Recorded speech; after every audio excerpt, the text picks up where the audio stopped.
Alrighty, so let's talk a little bit about what Hurricane Katrina does in terms of reinforcing reality. One of the reasons I think people like disaster fiction, one of the reasons I think people like to watch movies like The Hunger Games, is because we have an innate sense that when we are in crisis, our true identity shines forth. That when crisis strikes, people go back to the basics. And that's what you're seeing in Hurricane Katrina. I talked about in Hurricane Harvey. Yeah, there's some truth to that.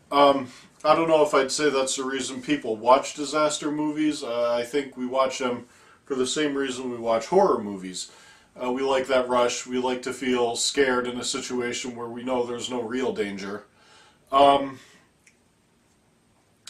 I can make a different point about this than the one you're about to make.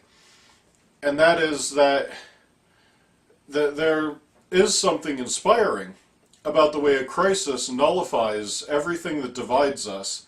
And in that moment, we all seem to realize that whatever our race, whatever our religion, whatever our political ideology, that we're all people. And ultimately, we're all on the same side. It's definitely inspiring to see that. And as a conservative, I want you to take note of something. Note how people who are going and helping the victims of Hurricane Harvey are just seeing people in need and helping them. They're not seeing someone who's there drowning and shouting at them, saying, well, maybe this is your own fault. Why didn't you learn to swim? Why didn't you live somewhere else? You knew a hurricane was coming. Why didn't you get out of the way? Or wait a minute, you're straight, right? Because my religion forbids me from helping you if you're a homosexual. They're seeing people in need and just helping. And wouldn't it be great if we just did that all the time?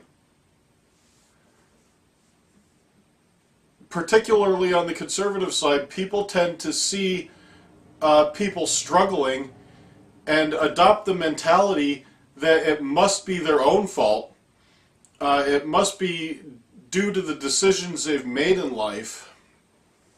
And so they rationalize this lack of compassion for them.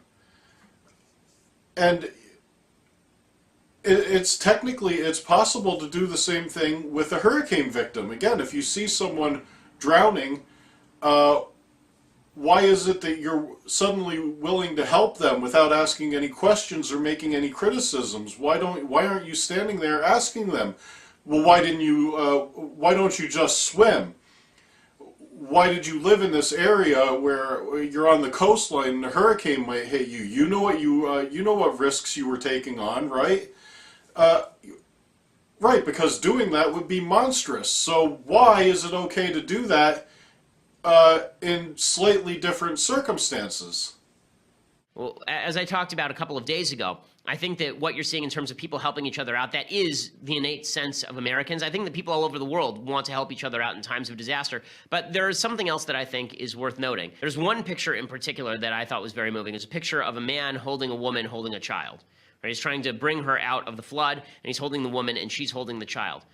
The fact is that gender roles are relatively well defined in biology, and the reason for that is because the diversity of the gender role is a great thing. It's so funny. The left is very into diversity, except when it comes to actual gender roles. Then all of a sudden they suggest that these are all arbitrary and meaningless. But the fact is that when disaster strikes, it is largely men who are charging into situations to try and save women and children and other people. Okay, a society that is not built on men trying to help each other will be built on men trying to destroy each other. Male gender roles that are all about men protecting, yeah, that's a good thing. That's something we ought to be cheering. And you see some people who are very upset when you say this. Oh, how dare you? There are women out there too. That's true. There are women who are out there helping, for sure. And no one's denying that. And no one is deriding them helping. But if a man is not protective, if we have a society of men who are not protective, they will instead be destructive. This is just how, from the time boys are little boys, they are either building with blocks or they are destroying the blocks that they just built. These are the two things that they do. What the fuck are you on about? Yeah, I was a little boy once. I can attest that, yes, indeed, I did occasionally build things with blocks, and on occasion I would destroy something that I built with blocks. I'm sure I don't really remember my childhood that clearly, but I'm sure I did, as children do.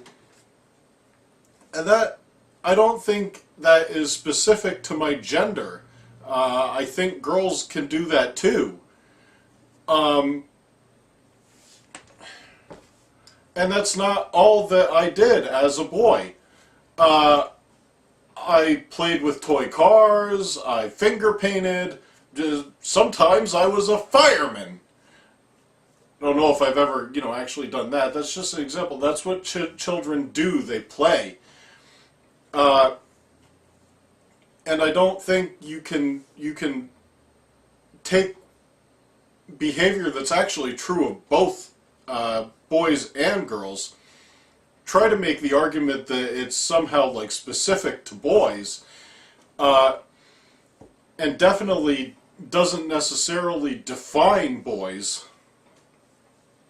Take that and you extrapolate it into what you seem to think is some sort of profound statement about the nature of the male gender in general. No.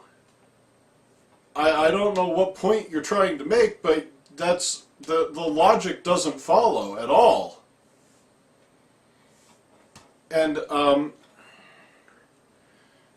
to whatever extent it might, you could say the same just about people without specifying a gender.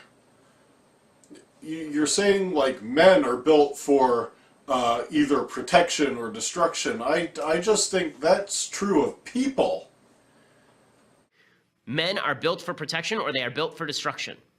And when you see disaster strike, what you see is a lot of heroic men charging into the line of fire, and that's a good thing. And what you see is a lot of heroic women protecting their children. You see a lot of heroic women whose first priority is to protect their kids. And you see that kids are treated as kids, innocents to be protected, not children to be manipulated for political purposes, not children free and capable of making their own decisions about life, but small human beings who must be protected because they're innocent and aren't capable of taking care of themselves. That is a good thing. These are all good things. The male role as protector is a good thing and something worth celebrating. The female role as guardian of the family, as guardian of the children, that is a good thing. How about this?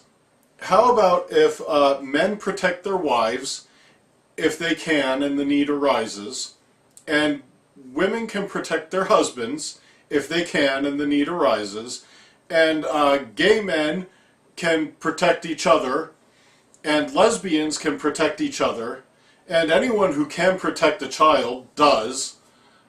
How about if people just try to protect each other whenever they can? How about that? Does that work?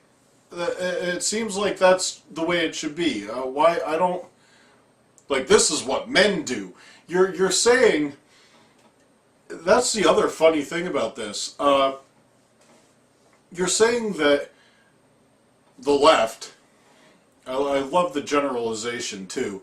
Whatever the most extreme among the left, or even worse, your own misrepresentation of the left is true of the entire left.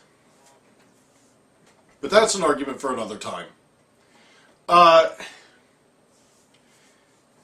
You're saying that we're against diversity by rejecting the idea that men have specific defined roles and women have specific defined roles. You're either being deliberately fucking stupid or you don't know what diversity means. It's not a bad thing, and I don't know why women would want to give that up. Honest to God, I don't. And this is not coming from someone who says that all women have to stay in the home. Lately, I've been spending more time at home than my wife has. I mean, she's a medical resident. But when push comes to shove, my job is to protect my wife, and my wife's job is to protect my children. And she knows that, and I know that. No, I disagree. Your jobs are to protect each other in whatever capacity you can and however you're able to. And both of your jobs is naturally to protect your children in whatever capacity you're able to, as the situation might dictate. My opinion, I mean, you're free to do whatever you want. You know, if there's if your house catches fire and your wife isn't home, you know, feel free to leave your children in there to burn, because protecting them obviously isn't your job, right? I mean, that seems to be what you're saying here. Your job is to protect your wife, and your wife's job is to protect the children. No, you're a family. You fucking protect each other. That's how it works. If you're in danger and your wife has the ability to protect you, then she should do that. And I think, I mean, obviously you agree with that, right? This doesn't, what you're saying doesn't make any sense. And it, obviously, I hope that it's not what you actually believe, at least if I'm understanding it correctly, because that seems to be what you're implying. How about just protect each other whenever you can and however you're able to as the situation warrants? And a society that's not built on this innate biological drive is destined to fail. No. A society that says, like, men have to do this, women have to do that. I think a society that encourages people to do whatever they can in the context of their own abilities is probably the ideal. A society that encourages people to make the most of their own personality, their own attributes, and their own strengths as individuals. That's what diversity is all about. Encouraging everyone to be their own unique self and to apply their own unique traits and their own unique strengths for the good of everyone else in whatever capacity they're able to. No, it doesn't help society to say men have to do this and women have to do this. Not at all. Because it discourages people whose strengths might not line up with those roles. If your strengths aren't consistent with the roles that are being foisted upon you, that's damaging to you and in turn to society by not allowing you to use your strengths to their fullest potential. The left strive to destroy all three parts of that. It's really horrifying to say that men, they're not really protectors. They're dispensable. Men are dispensable. Men are dispensable. What the fuck are you talking about? Men aren't really protectors, so they're dispensable. But you're speaking fucking gibberish. No one said that. Men aren't protectors, they're I don't know what to make of that. Who said that? What are you talking about? I need to think. Men aren't protectors, they're dispensable. I'm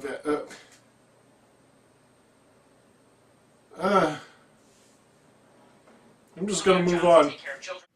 And women suggesting, well, you know, it's not really our job to take care of children. Children can take care of themselves. It's our job to work. And leftists suggesting that children are capable of making their own decisions about sexual orientation and gender identity. Children are, wait, who's saying children are capable of making their own decisions regarding sexual orientation and gender identity? Is this happening? Children, like young children, are they being encouraged to explore their sexuality? Are there parents out there who are saying, like, okay, Johnny, go take a good look at little Billy's penis, slap it around a couple of times and see if that does anything for you? I don't think children are, in general, children are generally being encouraged to think about their sexuality. What group, age range are you talking about when you say children? Because sure, once they hit like puberty, they're going to start developing, and at that point it's kind of up to them to develop whatever their orientation and their identity might be. You're using the term children generally here, it's a broad term because you're technically potentially covering everything from like age 2 to age 17. But if you... sexuality, no, not like young children. I can't see them... I don't know that anyone's encouraging young children to explore their sexuality. But ultimately, when they do have to make that decision, it is theirs to make. And they, at some point, they will be capable of making it. And if they aren't, it still isn't your job to make that decision for them, if that's what you're implying. It would help to clarify what the hell you're talking about here. Gender, I can see a little more, to some extent, whatever the child's age. I don't know, like if you have a little boy and he wants to play with Barbie dolls, fucking fine, you don't let him. If you have a young boy who, I don't know, like thinks he feels more like a girl, obviously at a young age, he's not prepared to he's not prepared to be certain about that, which is why, as far as I know, dear God, I hope that like gender reassignment surgery isn't performed on young children. But again, like every aspect of their personality, that's for them to decide as they grow and develop. I don't know to what degree anyone's really saying, okay, well, like a child is capable of making a firm and concrete decision about their sexuality or gender identity. It just seems to me that like everything else, they should be encouraged to determine who they are for themselves as they grow. You know, all of this is an overriding of the innate biological good diversity between men, women, and children that truly does exist. Okay, you're misusing the term diversity again. You're trying to redefine diversity as it applies to your own specific and very undiverse gender roles. Okay, speaking of all of that, I want to talk a little bit about the Nashville Statement. So for people who don't know what the Nashville Statement is, the evangelical community has brought out something called the Nashville Statement, okay? On Friday, August 25th, the Council on Biblical Manhood and Womanhood and the Ethics and Religious Liberty Commission jointly hosted a gathering of Christian leaders in Nashville. They wanted to finalize and approve the Nashville Statement in the hope of providing a biblically faithful standard. This is according to desiringgod.org. Okay, so I'd never heard of the Nashville Statement prior to this. I don't know what that is. Is it attempting to exert any kind of authority? I don't... or is it just a bunch of people who got together and said, we all agree on these things and this is what we believe, and...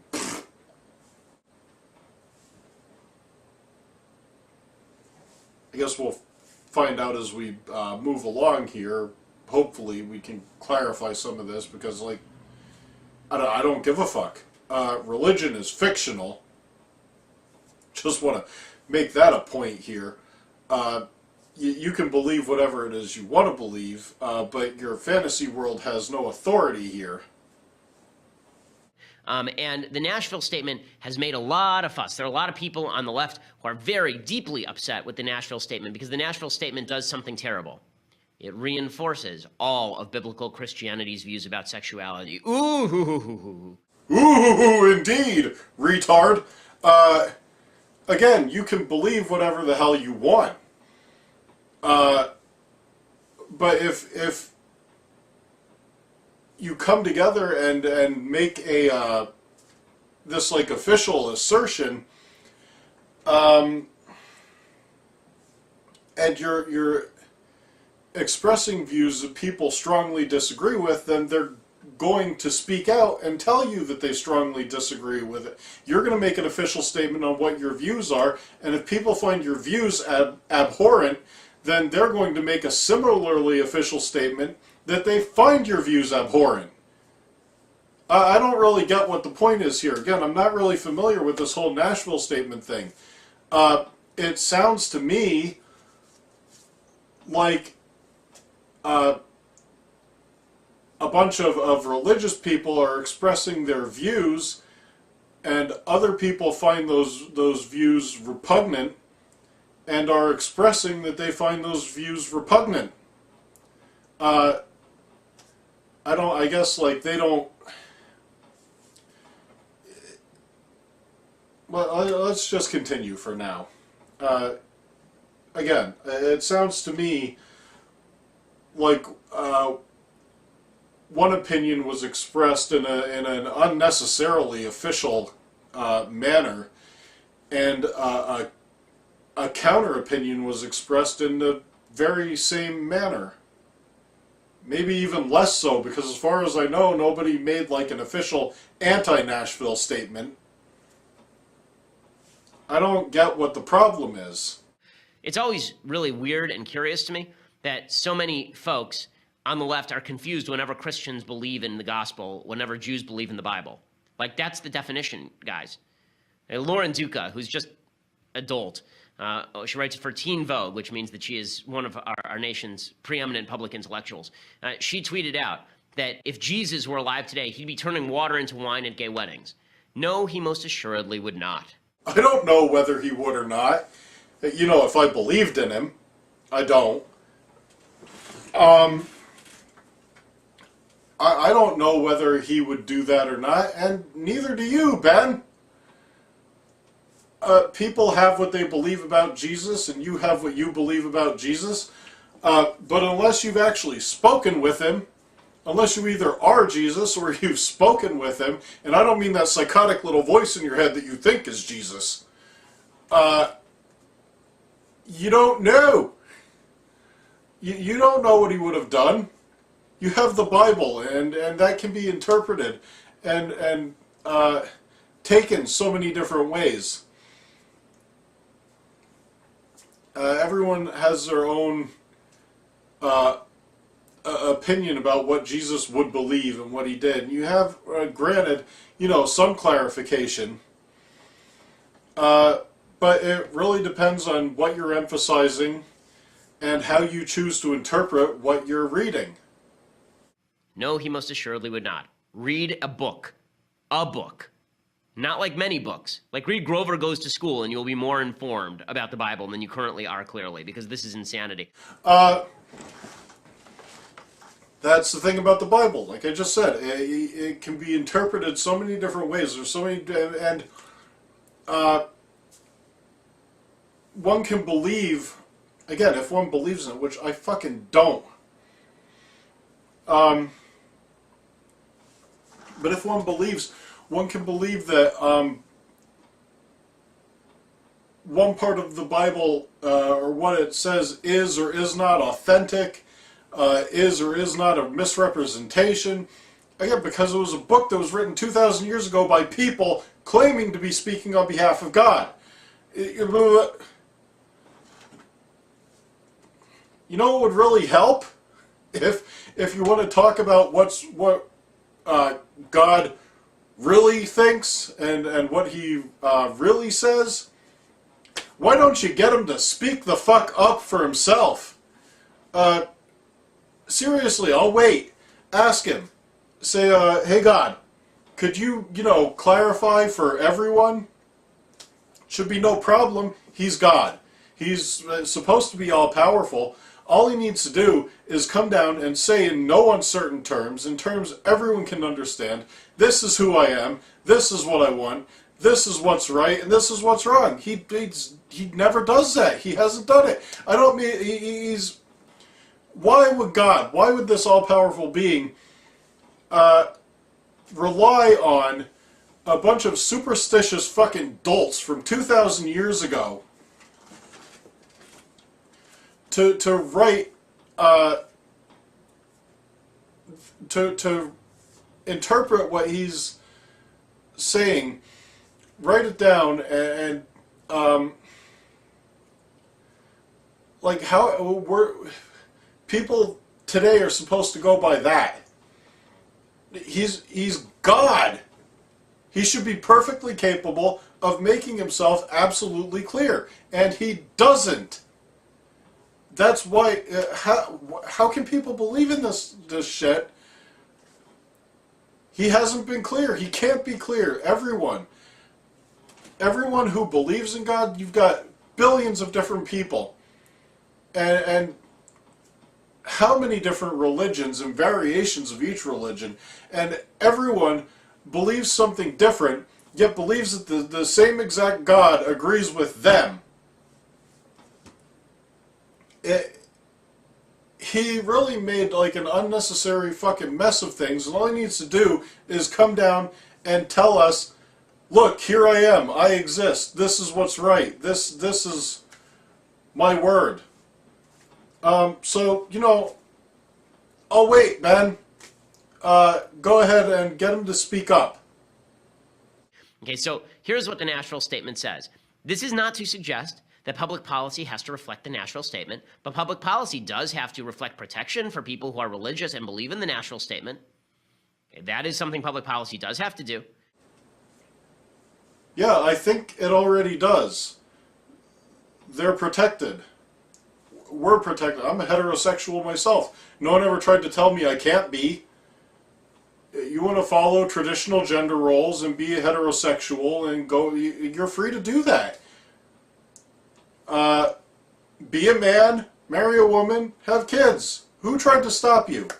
You're saying that it needs to protect them like it doesn't already. Who tried to tell you you can't marry a woman and have kids? You don't have to agree with the Nashville Statement, but for you to try and hijack somebody else's religion is ridiculous. It's like every time the Pope comes out and says abortion's bad, and left goes, oh, darn it. We thought this time he was really going to come around on this. Or when the Pope says same-sex marriage is not something the Catholic Church believes in, and the left goes, we were this close. Like, no, you weren't that close. Okay, it's been Catholic doctrine since the very beginning. They do? Who does? People, who's trying to hijack a religion? How do you even do that? Are there people who are hoping that the Pope's going to come out and endorse gay marriage and abortion? I'm going to have to take your word for that because I don't really pay attention to what's going on in the religious community. But, I mean, how do you hijack a religion? There are already so many variations of every religion. There are so many denominations.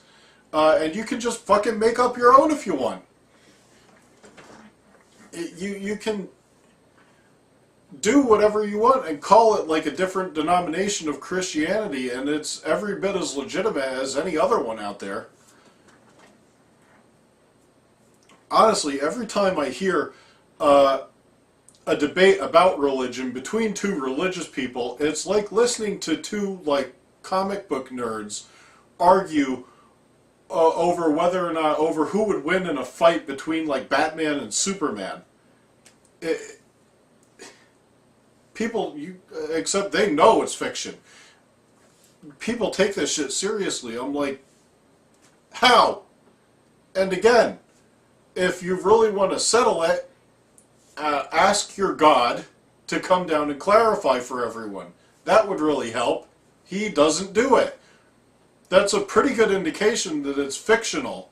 It's a pretty good indication that he doesn't exist, because if he's all powerful, he's perfectly capable of coming down and in no uncertain terms just telling us all what the fuck the truth is. Not like relying on, again, and I'm sorry for repeating myself, but relying on a bunch of superstitious people from 2,000 years ago writing a bunch of allegories. That's a horrible way to communicate your message, especially if you're fucking all-powerful. Just come down, talk to everyone. You can do that. You're all powerful. Talk to everyone at once and go, listen, this is the truth. Done! Don't make up some sort of bullshit like, well, he's already doing that, but some people choose not to listen. No, asshole! There's like now it's probably, what is it? It's like 7 billion people in the world. And I don't think any two of them can agree on what exactly the truth is about God. Except for we atheists. I think we can all agree that he doesn't exist. I don't think any two people who believe in God believe exactly the same thing about him. You'd think as an all-powerful being he could accomplish a simple consensus on what he is. So the Nashville Statement affirms that God has designed marriage to be covenantal, sexual, procreative, lifelong union of one man and one woman as husband and wife. If this comes as a shock to you, it's because you're stupid. And they deny that God has designed marriage to be homosexual, polygamous, or polyamorous, and they deny marriage as a mere human contract rather than a covenant made with God. I agree with all of this, by the way, on a personal level. Again, this doesn't reflect public policy. I think the government should get completely out of the business of marriage. I agree, it is a covenant made before God. I don't know what government has to do with a covenant made before God. Article 2 says, we affirm that God's revealed will for all people is chastity outside of marriage and fidelity within marriage. Okay, again, agreed. I was a virgin until marriage, so was my wife. They say, we deny that any affections, desires, or commitments ever justify sexual intercourse before or outside marriage, nor do they justify any form of sexual immorality. Okay, again, this is a basic Christian worldview, a basic Judeo-Christian worldview, actually. The idea that just because you want to do something doesn't mean you get to do something or that it's justified. They say, we affirm that God created Adam and Eve, the first human beings, in his own image, equal before God as persons, and distinct as male and female, and deny that the divinely ordained differences between male and female rendered them unequal in dignity or worth. Okay, again, this is all just rote stuff. There's no big deal here. They say, we affirm the differences between male and female reproductive structures are integral to God's design for self-conception as male or female. So in other words, gender is not independent of sex. Again, this is right. They say, we affirm that those born with a physical disorder of sex development are created in the image of God and have dignity and worth equal to all other image bearers. We affirm that self-conception as male or female should be defined by God's holy purposes in creation and redemption as revealed in Scripture. And they say they deny that adopting a homosexual or transgender self-conception is consistent with God's holy purposes in creation and redemption. Okay, again, this is traditional Christian worldview. So it's a list of things that the Christians who support it agree with. I don't. What is it? What does it intend to accomplish? I'm not really clear on that. What are they? Or is it trying to impose some kind of authority? And on who? What are they? What are they seeking to do? They know, right, that not all Christians agree with them. And until you can ask God personally, which again, for like the third time now, by all means go ahead, have him speak up. You, they, anyone else is really in no position to tell everyone else what God says. You know, yeah, you're right. These statements have been a part of Christianity for a long time. But the thing about Christianity and all religion, and further indication that it's all fucking bullshit, is that it evolves along with society.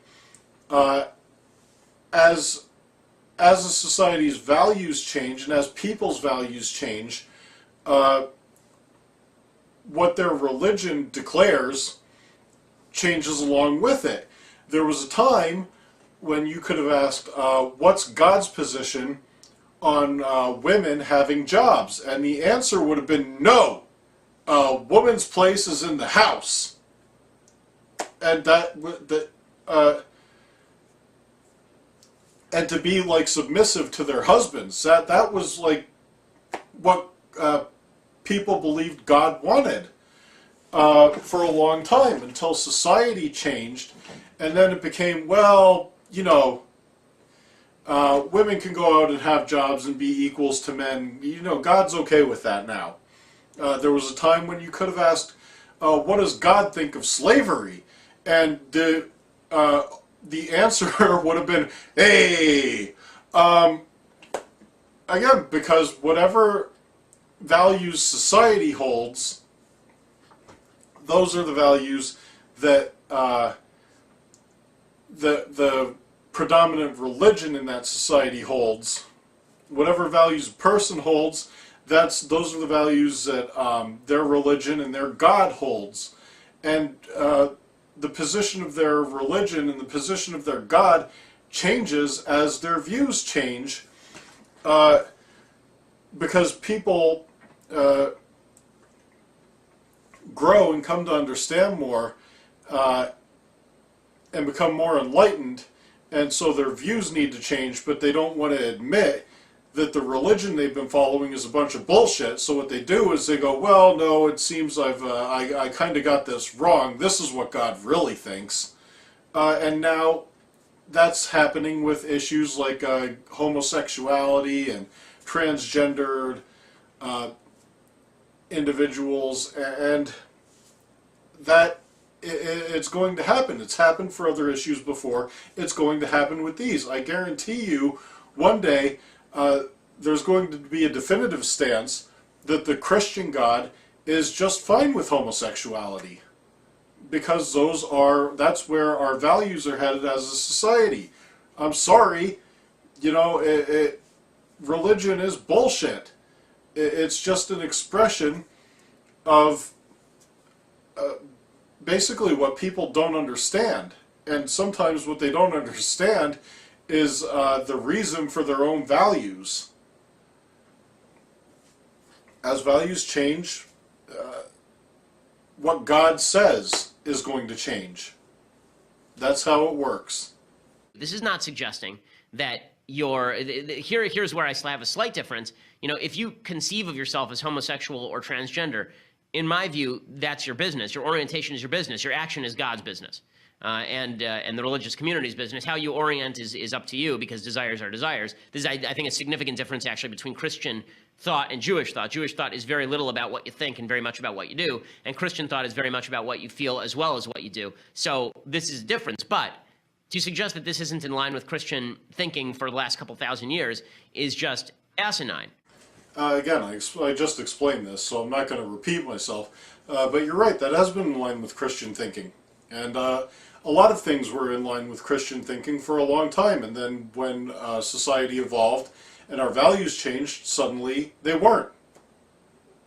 That's how it works.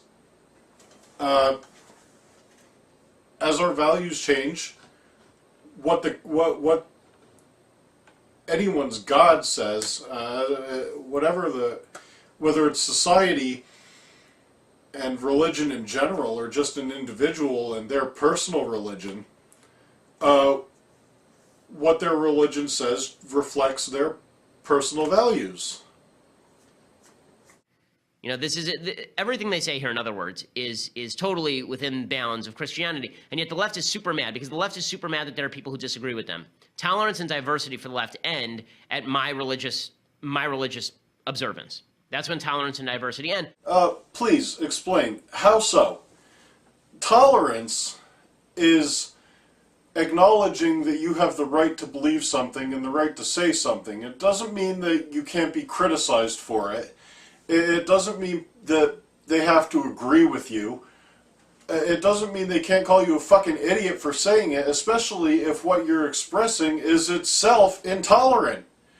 I love this false sense of martyrdom that so many Christians on the right seem to have, where they can come out and they feel the need to tell groups of people that, look, the way you choose to live and the way you are is wrong, and in so many cases promote, encourage, endorse discrimination against those groups.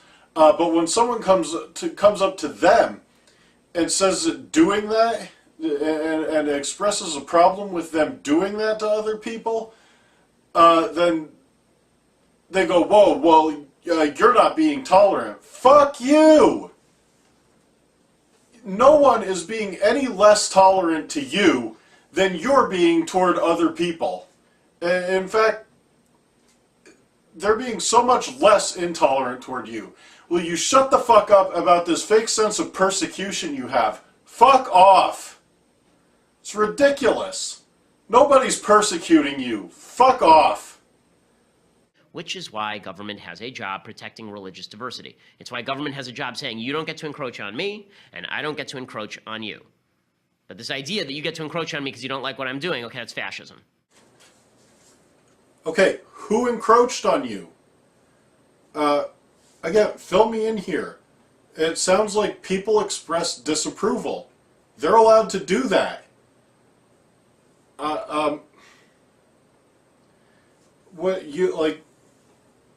What is this? Like you can disapprove of homosexuality or transgender, but nobody can disapprove of your disapproval?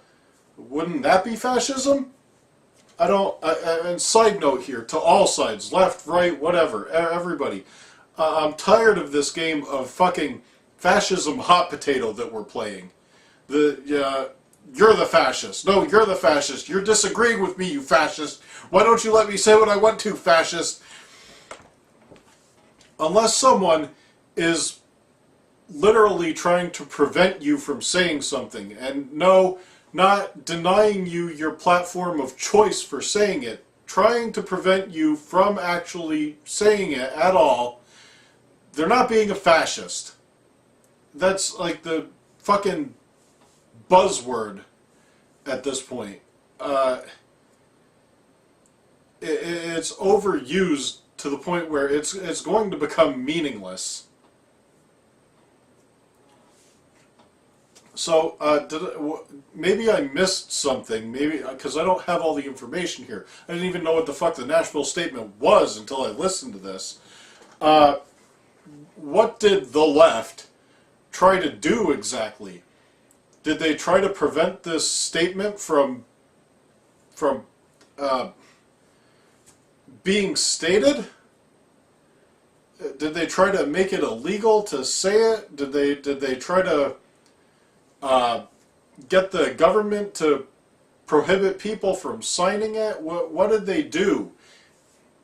In what way did they interfere with anybody's rights? Again, maybe they did. I am not 100% familiar with this situation. So if anyone would like to clarify, what did the left do aside from simply saying this statement is bad or stupid, or voice their opinion on it? They're free to do that, right? And the left's hatred for the national statement demonstrates, like, I don't understand why they even care. As I've said this 1,000 times, whether I consider your behavior sinful or not is completely irrelevant to you. Why do you care what I think? It's a free country. Feel free not to care. Wait, so then it sounds like we agree. You can do whatever you want, I can do whatever I want. Neither of us has to give a fuck what the other thinks about what we're doing. So what are we doing here? It sounds to me like, again, I'm sorry to keep repeating myself, but it sounds like the left expressed their disapproval of this statement. They expressed an opinion about it. You don't get why they have a problem with it? Fine. I don't get why you have a problem with them having a problem with it. But you're free to express your opinion. I'm free to express mine. They're free to express theirs. They think it's a stupid fucking statement. So do I. I really think, and I've been absolutely clear about this. I really think religion in general is fucking retarded. I'm saying that now. That's not an attack on your freedom to follow your religion. But the left does care because deep down, what the left wants when it comes to social issues is legitimacy, moral legitimacy for their viewpoint. They can't get it from the church. They look to government to quash the church and then look to government as the sort of absolver of all of their sexual feelings. No, that's an interesting narrative. I'm glad you think you can speak for the left and what they really, what their real motivation is. That's incredibly arrogant of you. But no, I don't think they're the ones seeking a sense of legitimacy here. I think that's what people are seeking who would do something as pointless as making a statement like this Nashville statement. So a bunch of people who agree with each other felt the need to come together and write up a statement declaring what it is that they all agree on and sign it to give themselves a sense that it means anything more than just that they all agree with it.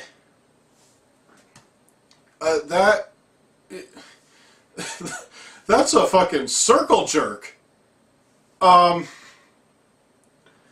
What's the point?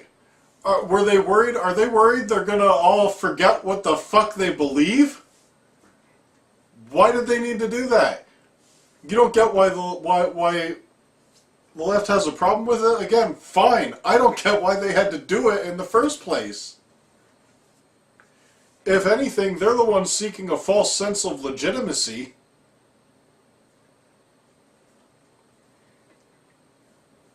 They just, like, we're all going to get together and we're going to, we all agree on this and we're all going to say we agree on this and then we're all going to sign it.